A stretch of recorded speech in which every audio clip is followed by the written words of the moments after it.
It's actually something Allah expects every human being to be working towards. We want to be able to access wisdom. We want to be able to live with wisdom. So what in the world is wisdom? This new short series is based on the findings of Dr. Saqib Hussain in his PhD thesis, Wisdom in the Quran, which was summarized and presented by Ustad Nouman in front of a live audience. The link to the full paper is in the description. In episode 1, we're looking at the purpose of learning about wisdom. But when I was doing the lecture series on Surah Al-Jumu'ah, the ayah came that mentions wisdom. That Allah sent a messenger among the unlettered people, هُوَ الَّذِي بَعَثَ فِي الْأُمِّيِّينَ رَسُولًا مِّنْهُمْ يَتْلُو عَلَيْهِمْ آيَاتِهِ. He recites Allah's ayat to these unlettered people. وَيُزَكِّيهِمْ. He purifies them. وَيُعَلِّمُهُمُ الْكِتَابِ. He teaches them the book. وَالْحِكْمَةِ. And he teaches wisdom.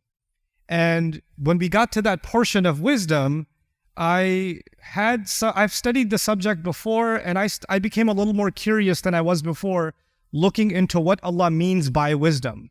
Why is He saying, okay, He teaches them the book, that sounds like the Quran, He teaches them the Quran, and then He mentions He also teaches wisdom. And so I wanted to take a deeper look at the word wisdom. I was very fortunate that one of the people on our team, Dr. Saqib Hussain, whose paper I'll put a QR code on the screen tomorrow, inshallah, so you guys can take a scan of it and you can get access to his paper too. He did a PhD paper out of the University of Oxford on Hikmah in the Quran. And it's a 350-page exhaustive PhD paper. And I started reading it when I was in Germany, and I said, there's no way I'm going to be able to do this while I'm in Germany. So I stopped. I completed my series on Surah Al-Jumu'ah, but one subject was outstanding, a good look at Hikmah in the Quran.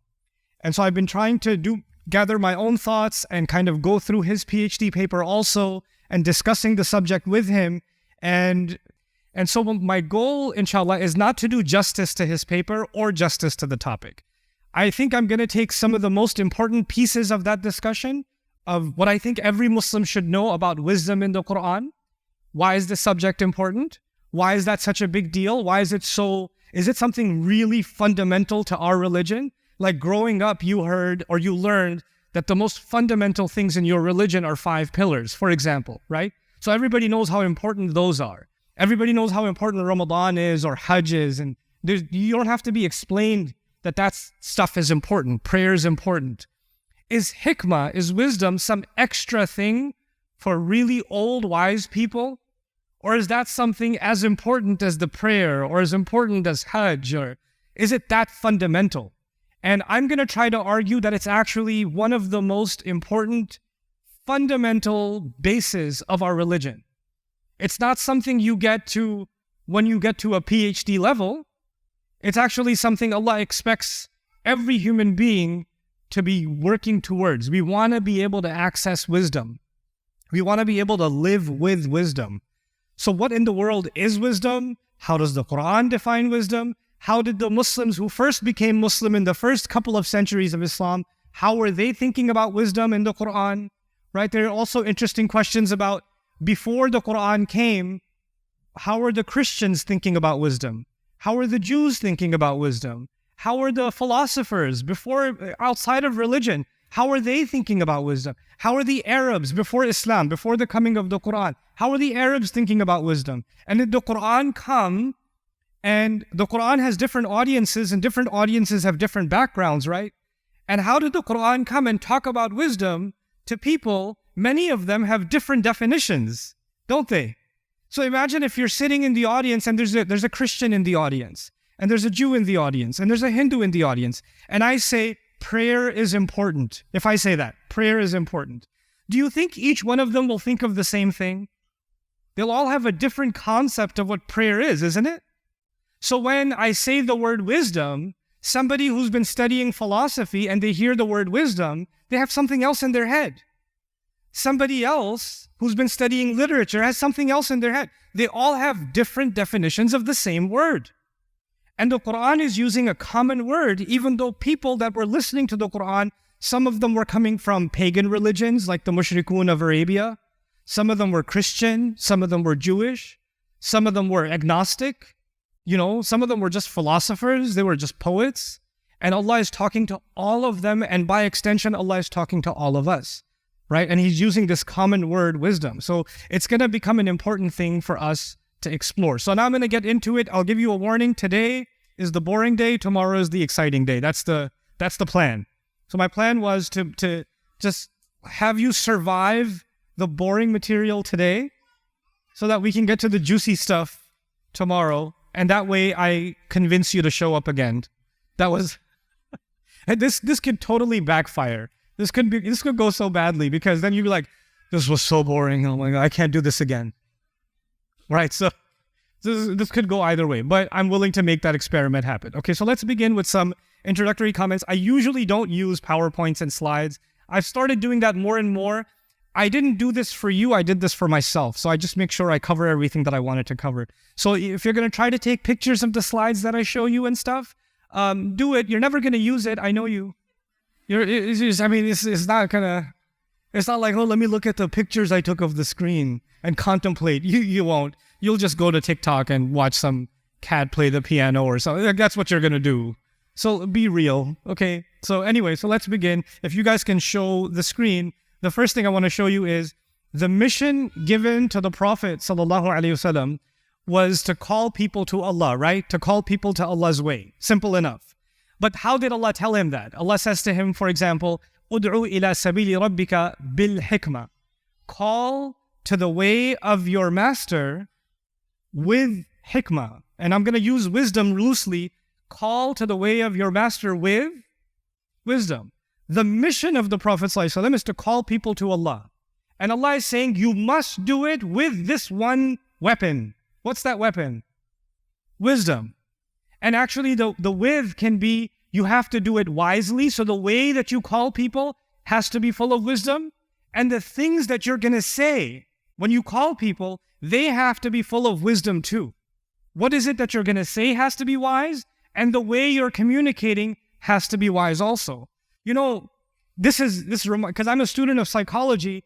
There's an element of psychology here. So let me explain that to you. If I want a child to listen to me, there's different ways I can tell a child to come here or to sit down, right? And some of you parents know what I'm talking about, right? So if your child's misbehaving or they're not listening and you want them to sit down, there are different ways you can do it.